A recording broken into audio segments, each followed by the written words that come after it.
Welcome back, Nick Lenz. This is Comic Corner Classics as Known Classics. This is episode number 1226 and Doubleshot number, I believe, is 1120. Yeah, as you can see, I'm wearing my Santa hat because it's December. We're getting close to Christmas, so why not do some reviews and wearing my Santa hat? I'm wearing this all month, so yeah. Alright, first up, now, last couple episodes basically featured Harley Quinn trades. This one features Deadpool! Yes, Deadpool. First up, we have the third and final trade that collects Skottie Young's run for Deadpool. This one's called Weasel Goes to Hell. Despite its title, Weasel only appears for like one issue, give or take. Yeah, this contains the last two issues of Deadpool, Volume 6, issues 13 and 15, and the annual. Yes, this is an annual. The annual, I'll get to that in a minute. 13 and 14 are in fact a tie-in to War of the Realms. It's simply put what Deadpool was up to during the entire event. Yep, what did he do? Fought Yoke the Troll. Yep, he fought him for 2 issues. That's basically what he did. Now, this basically, I'll get to more basically. Now, joining this book, basically, we have a bunch of now, as of right now, I review most of the War of the Realms tie-ins because War of the Realms is a damn good crossover. And when I read online, apparently Marvel was skeptical to publish the damn thing. But the book became bestseller because it's so damn good. Unlike, let's say, Secret Empire or Civil War II, War of the Realms is a damn good title. Now, the last issue is simply put Skottie Young's last issue in the book. Because he left. Yeah, though I will get in a minute exactly what exactly happened in this book right after this issue came out. Now, with this issue, it's a look back at Skottie Young's very brief run on the book. Basically, like, featuring Deadpool, who's in the first arc of the series, this run, and it was the character Goodnight who appeared in the previous arc. And, yeah, looking back at the previous 12 issues, which was actually pretty good, not much mention of War of the Realms in the last issue, and plus, we have a brief cameo by a teenage Negasonic Warhead, who basically just hanging out in Deadpool's office, just looking at her smartphone, and Deadpool comes out wearing that cotton candy tutu that he was wearing before. Also, Skottie Young does something completely unexpected. He actually undoes something that Gary Duggan did at the end of his run. At the end of Gary Duggan's run for his book, he had Deadpool pretty much wipe out all the memories of his I thought this was kind of dumb for Gary Duggan to do. He developed this character so well over the course of 7 years, and yet in his final issue, he had the character receive partial memory loss, just wipe away all that good stuff. I don't know why. Though Mephisto, yes, Mephisto is here. He's here with Weasel. Weasel's restored to life, and Deadpool's memories come back. Not all of them per se, just the ones of his daughter. Yep. They restored that, which, heck, there's even a brief cameo by, get this, by one of the Deadpool 2099. I thought that was so cool. The fact they had a cameo by her, I thought that was so awesome. Yeah, let's see if I can find her here.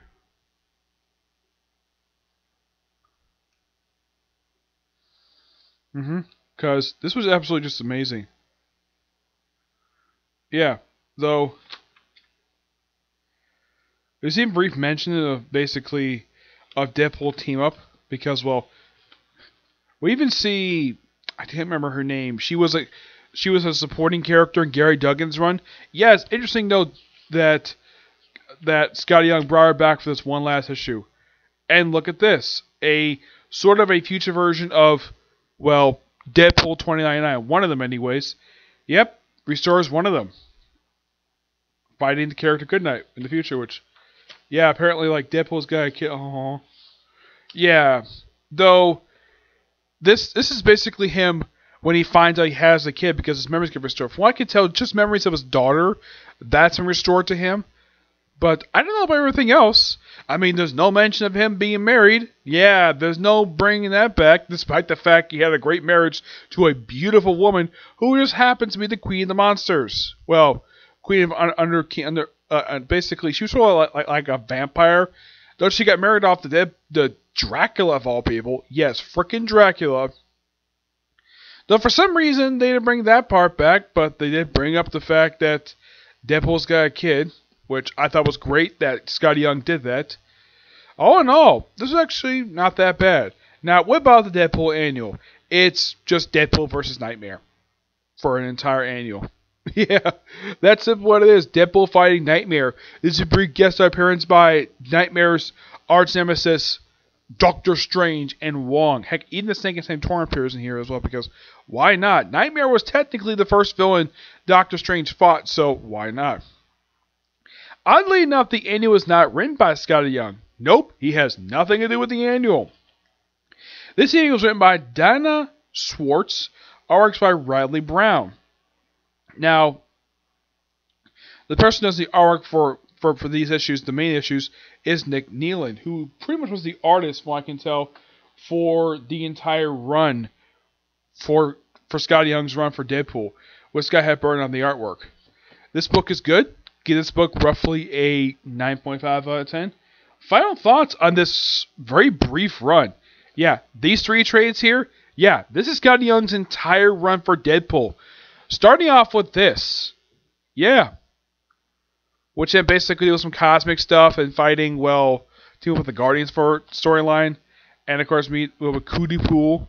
And then we have Jessica Jones, this one, with fighting the character Goodnight while also looking for his missing heart. And then we have that. I thought it was quite odd, though, that after having two really good story arcs, Skottie Young decides to end this with a two-part tie-in to War of the Realms and a look-back issue, though it felt like more like a standalone issue that pretty much kind of wraps up the run. But it doesn't set up anything for the next arc itself. But this run is actually pretty good for Deadpool.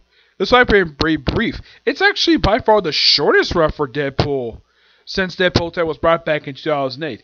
Yeah, Deadpool got back having an ongoing series back in 2008 with Daniel Way writing the book. And he was in the book for 4 years, from 2008 to 2012. And then Gary Duggan took over the book, and he had one of the longest runs in the history of the book, lasting from 2012 to 2019. Skottie Young's run just started last year, and then it ended. Yes. Now, the reason why it ended is explained afterwards, because people thought that he knew Ryan Reynolds.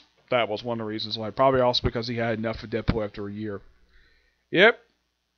Also, because of the fact that we decided to have a writer leave, what's Marvel's usual stupid policy for a book if a writer leaves? Restarting the book to #1. Yes, Marvel's still using this stupid policy. I think all readers can agree this is an outdated policy. It needs to stop. Marvel, stop relaunching your book just because the writer leaves. This has been a recurring trope of you for the past 8 years. Hopefully next year you can learn this. If you have a new writer book, keep the numbering going.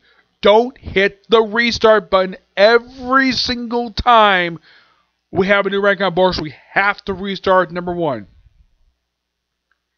Well, this wasn't a restart like right away. No, it was actually like a few months. We actually had Deadpool last year. Well, yeah, it was actually last year because I thought it was actually, I was thinking 2019. No, it was actually 2018 that Gary Duggan ended his run of the book. I mean, he did from that point. His final issue was actually issue like 300. Yeah, that was his final issue when he was briefly titled to Despicable Deadpool. All right, moving on to the start of Kelly Thompson's run for Deadpool. This is King Deadpool Volume 1. Yep. That's the name of the book. King Deadpool Volume 1. This contains the first 6 issues of Deadpool Volume 7. Yep. Volume 7. I mean, if you look at all the volumes saved for Deadpool, 6 is by far the shortest at 15 issues. The first volume is the longest, 69 issues, though. They did, for when they renumbered 300, they included also this first 2 miniseries. And they also included Cable and Deadpool as part of the numbering. Probably because the creators of Deadpool working on the title. Yep. Yeah, this is a new status quo. Also, in case you're wondering though, is in fact Teenage Negasonic Warhead in this book? Nope. Not here at all. Deadpool's office he had in the previous volume is nowhere to be seen. Yeah, apparently he's hired to kill off the previous King of Monsters, and he becomes new King of Monsters. He also takes a chance to take Staten Island. Yeah, he takes over Staten Island for some reason and kicks off. He basically, in a way, he evicts like 1 million people. Yeah, he evicts the entire population of Staten Island just because apparently he claimed eminent domain on the island just because he's belonging to monsters. Yeah. So, because we have monsters here, who's the supporting character in this book? Why, it's Alyssa Bloodstone. Because of course she is. Now I should point out though, this book had 2 different artists in it. Yes. For basically the first 4 issues, it's Chris Bachalo. Yep, for issues 5 and 6, it's 2 completely different artists. You have Gerardo Sandoval, who also is the co-inker of the issue. And you have Kevin Lombardo, who does issue number 6. Now, the cover art for this cover here, plus the first 4 issues, is done by Chris Bachalo and Tim Townsend. Great artist Tim Townsend is. There's also a Jeff and Wade story that's they are working on Aaron Zazinski. Might be related to JMS. Now, the cover art for issues 5 is also the interior artist as well. 6, the cover art is done by Greg Land. Yep. Also, I thought this was so cool. They even had Gwenpool pop up for an issue. For, get this, guess the reason why she's here. Okay, she comes in here because she wants to basically drop off her pet shark from her own solo books. She says the reason why she's doing this because anytime she's had a book of her own, or at least book she's in, it keeps getting canceled. Which, that's true. It does. Because you had the original Gwenpool title, Gwenpool Strikes Back. You also have her appear in West Coast Avengers. So yes, I like the fact that Kelly Thompson basically keeps the whole fourth wall breaking thing when it comes to her, and job up this adorable shark, the shark thing, which apparently Deadpool keeps as a pet throughout this whole thing. And it's also really implied in here that Deadpool and Alyssa Bloodstone become a couple. That's interesting. Yeah. Oh, if you're curious though, how does Chris Bachalo draw, let's say, I mean, not the first time he's drawn Deadpool. He did draw him when he was on Amazing Spider-Man, so that's not much an issue. This is how he draws Alyssa Bloodstone. You're probably thinking, wait, that's Alyssa Bloodstone? She looks a bit thin. She's known for being a little bit muscular than this, but yeah, she is pretty thin. I got hands on it. I mean, basically visualize, yeah, it's definitely her, but she looks a bit thin. And she's just here because she's a monster hunter. Yep, she's a monster hunter. And also, because the fact that, well, oh yeah, and here's how Chris Bachalo draws Gwenpool is not much different how everybody else, like, I would definitely say in the case of Gwenpool herself, I mean, she does look that much different under this artwork as well, because there she is, there's Gwenpool.